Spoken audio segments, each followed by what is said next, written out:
사랑하는 시흥 동산교회 성도 여러분, 좋은 아침입니다.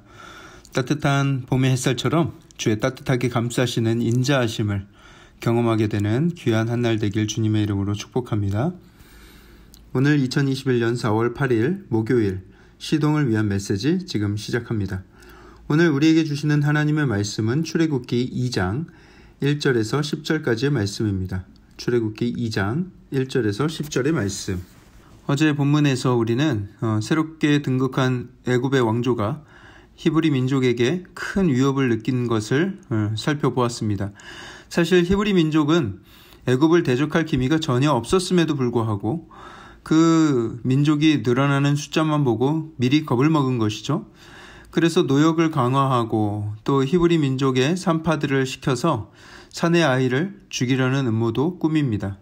하지만 애굽의 왕보다 하나님을 더 두렵게 여겼던 그 두 산파는 왕의 명령이지만 가뿐히 무시하고 넘깁니다.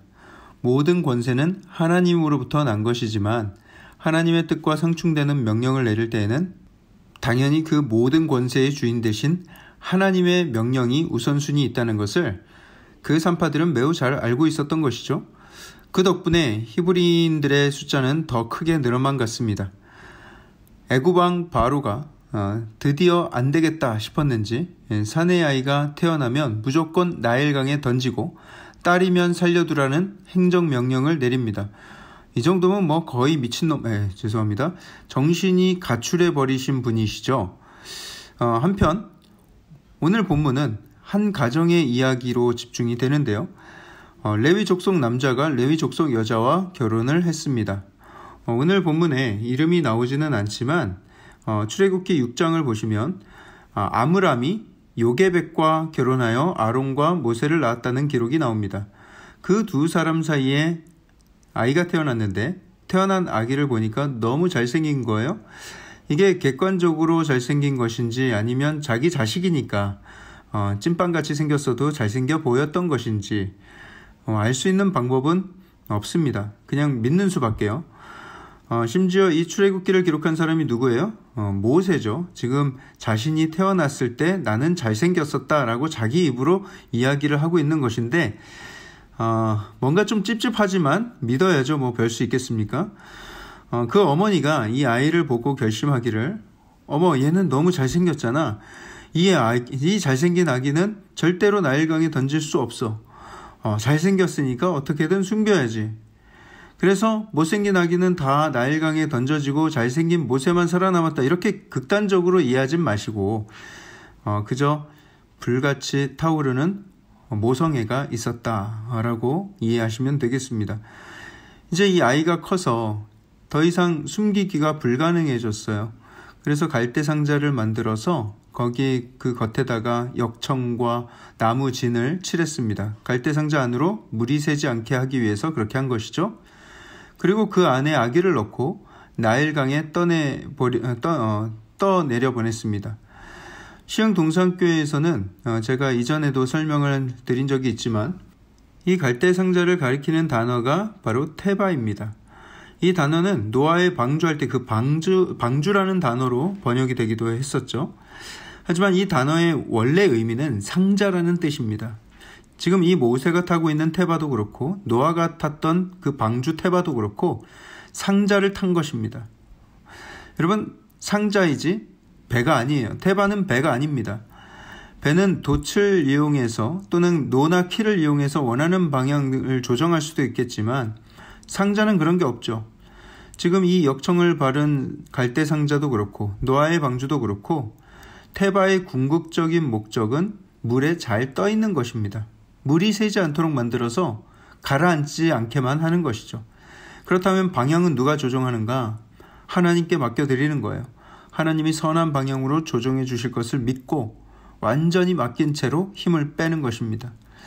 자기 동생이 어떻게 되나 보기 위해서 그 누이 미리암이 멀리서 그 상자를 잘 지켜보고 있었어요.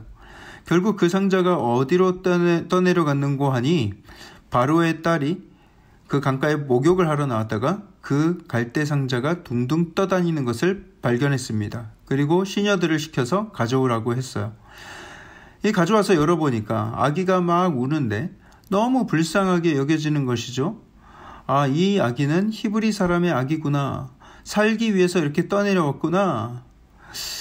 그때 이 머리 좋은 모세의 누나를 보세요. 7절을 보시면 그 아기를 안고 있는 애굽의 공주에게 다가가서 이렇게 이야기를 합니다. 명함을 한 장 딱 꺼내더니 혹시 유모가 필요하지 않으십니까? 히브리인 중에 최고의 유모를 소개할 수 있습니다. 이렇게 얘기를 한 거예요. 그래서 그래? 그런 사람이 있어? 그럼 한번 소개해 보려무나. 미리암이 그 길로 집에 뛰어가서 어머니를 모셔옵니다. 그리고 모세의 어머니는 모세를 그렇게 나일강에 뛰어보낸 그날 오후에 다시 그 아들을 만나서 돈을 받으면서 젖을 먹이게 되는 고용과 육아가 함께 이루어지는 기적을 경험합니다. 모세의 누나 미리암은 정말 머리가 너무 좋은 것 같아요. 세상 물정도 너무 잘 알고 말이죠. 그래서 이름도 미리암이 아닌가. 미리 다 알아. 미리암. 자, 모세는요, 그렇게 엄마의 손에서 엄마 젖을 먹고 자랐습니다. 이 얼마나 놀라운 하나님의 섭리입니까? 갈대 상자가 둥둥 떠다니다가 딱 애굽 공주의 눈에 띄게 된 것도 너무 신기하고, 그 아기를 보고 긍휼한 마음을 가져서 키울 생각을 했다는 것도 너무 신기한 일이죠. 자기 아버지는 지금 히브리인 아기를 못 죽여서 안달인데 그 딸이 지금 아버지의 정치 행보에 완전히 반대되는 스탠스를 취하고 있는 것입니다. 이 모든 것이 하나님의 크신 은혜가 아니고 무엇이겠어요? 여전히 우연의 일치라고 하실 분은 없으시죠?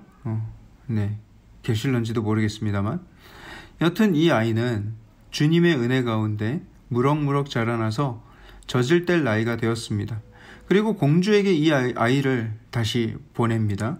엄마의 모유를 먹으며 엄마의 따뜻한 온기 가운데 건강하게 자라난 모세는 이제 공주의 양아들이자 이집트의 왕자로서 궁궐 안에서의 많은 권세를 누리며 살아갈 수가 있게 되었습니다.